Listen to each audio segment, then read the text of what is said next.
The idea was Jeff's, of course. He burst into the living room one morning holding a USB mic he definitely did not pay for, eyes wide with infernal excitement. "Arthur, I've had a vision," he declared. "A podcast, you and me, chaos, coffee, conversation. We'll call it Coffee and Chaos." Arthur looked up from his breakfast burrito and stared. "That sounds like an excuse for you to rant about coffee shops again." "Exactly," Jeff said, grinning.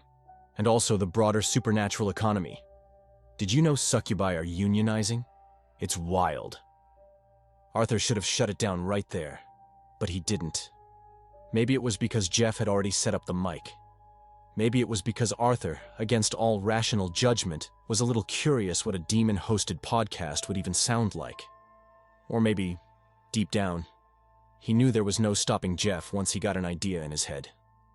By noon, they had a podcast logo, a horrifying jingle made from distorted whale calls and reversed Gregorian chants, and a 5-minute intro script that Jeff immediately ignored. They hit record. "Welcome to Coffee and Chaos, the only podcast legally cursed by 3 different warlocks and 1 surprisingly litigious swamp hag. I'm Jeff, your local demonic entity with opinions. And across from me, Arthur. I clean up your messes and make some mean cold brew. So today's topic is supposed to be hauntings. How to tell if your house is cursed or just in Ohio. But first, can we talk about the absolute travesty that is mortal coffee culture? We are not doing this again." No, hear me out. I went to this place called Bean and Blossom and asked for something with brimstone undertones. Do you know what they gave me? A restraining order? Pumpkin spice. Arthur, they gave me pumpkin spice. That's not coffee. That's liquid disappointment. They made it 11 minutes before the episode went completely off the rails. Arthur tried to steer the conversation back to haunted appliances, a legitimate concern. There was a blender in Maine that murdered 3 people. But Jeff launched into a passionate diatribe about the lack of demon-safe stuffed animal stores in metropolitan areas. "You can't microwave a plush and expect it to smell like home," he growled, holding up a scorched goat doll with mismatched buttons for eyes. "This is Mr. Fluffernox. He deserves better." Arthur pinched the bridge of his nose. "We were supposed to talk about curses. Consumer neglect is a curse." When they finally stopped recording, the room smelled like ozone, burnt cinnamon, and regret. Arthur was convinced the whole thing was unusable, but Jeff uploaded it anyway. And by the next morning, the show had over 10,000 downloads. Arthur didn't trust it. Podcasts didn't go viral overnight, especially ones that featured segments like Yelp reviews of hell-affiliated cafes and cursed items Jeff found on Craigslist. But the inbox didn't lie. Dozens of emails had flooded in. Some were from usernames in Cyrillic, others from addresses ending in .void or .nether. A few were just strings of symbols that made Arthur's eyes hurt, and all of them said the same thing. "Finally, someone speaks our language."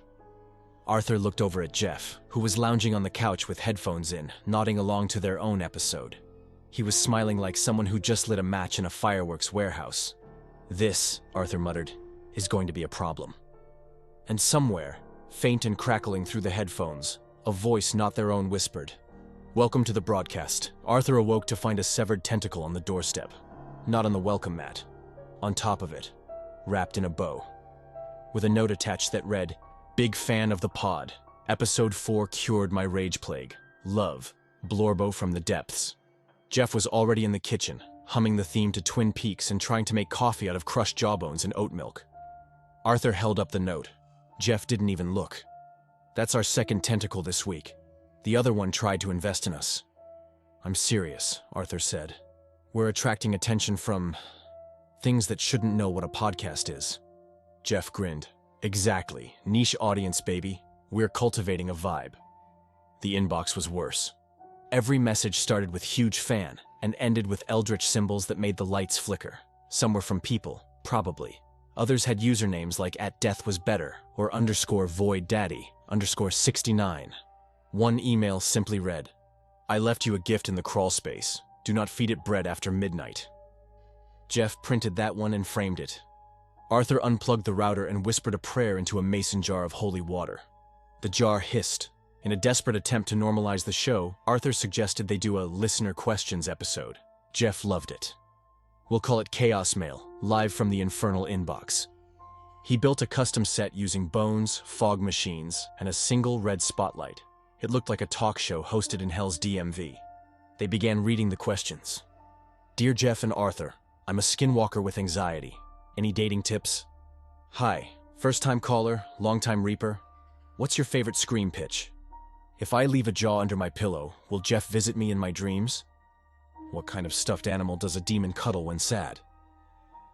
That last one spiraled into a 30-minute tangent about Mr. Fluffernox's tragic backstory, including a forbidden love affair with a beanie baby, a brief modeling career in Japan, and a duel to the death with a Build-A-Bear possessed by the spirit of disco. Arthur sat in silence the entire time, slowly sliding further and further off his chair. The episode got 1.2 million downloads in 24 hours. Strange things started showing up in the studio. A chair that didn't cast a shadow. A cup of coffee that wept when left alone. A guest named Terry the Sasquatch, who communicated only by tossing pine cones and breathing very loudly into the mic. Thank you, Terry, Jeff said sincerely. That was moving. Arthur stared at the mess of fur, teeth, and moss sitting in his ergonomic chair. You booked a Bigfoot. I didn't book him, Jeff said. He just knew. The audience adored it. The comments section exploded with responses like, Terry is valid. Please bring him back for the shapeshifter episode. I want his pinecone children. That night, their podcast equipment rearranged itself into a summoning circle. Jeff took a selfie with it. Arthur packed a bag and started looking for sublets in churches. Just as he opened the door to leave, a package arrived. No return address, just a note that said, for your next episode, use responsibly. Inside, a mic that pulsed with unholy energy and whispered compliments. Arthur turned to Jeff. We're being manipulated by our own fan base. Jeff cradled the mic like it was a newborn. We're being supported by our community.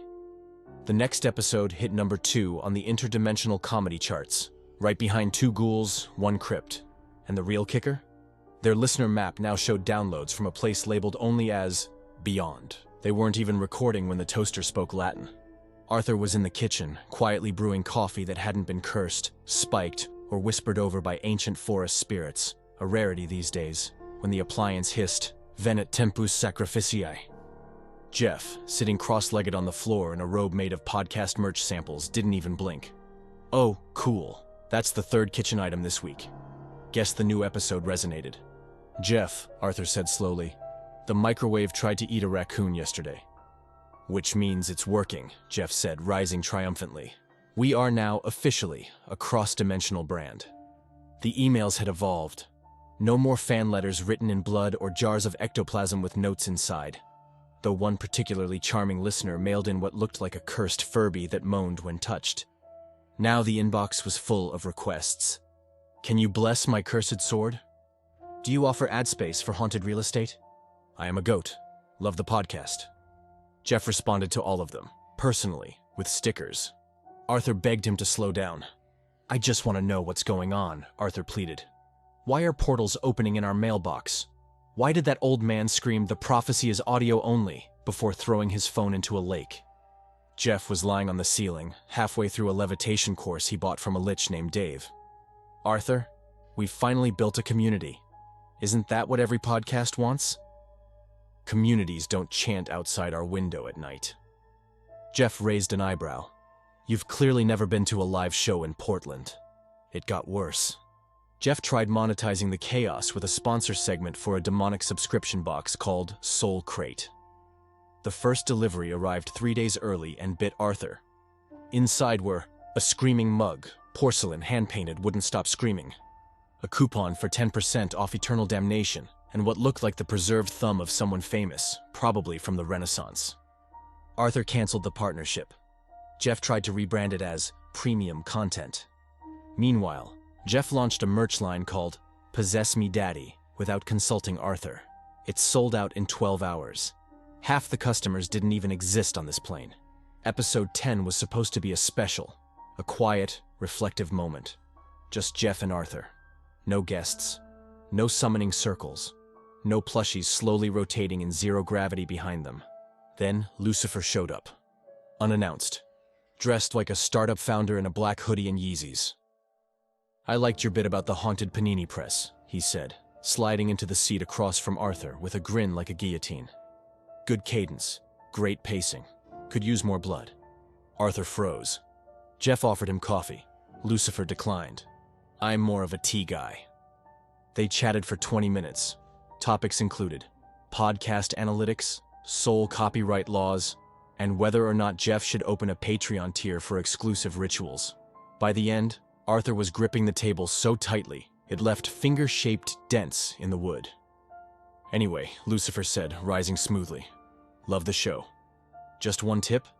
Arthur blinked. "You have podcast tips."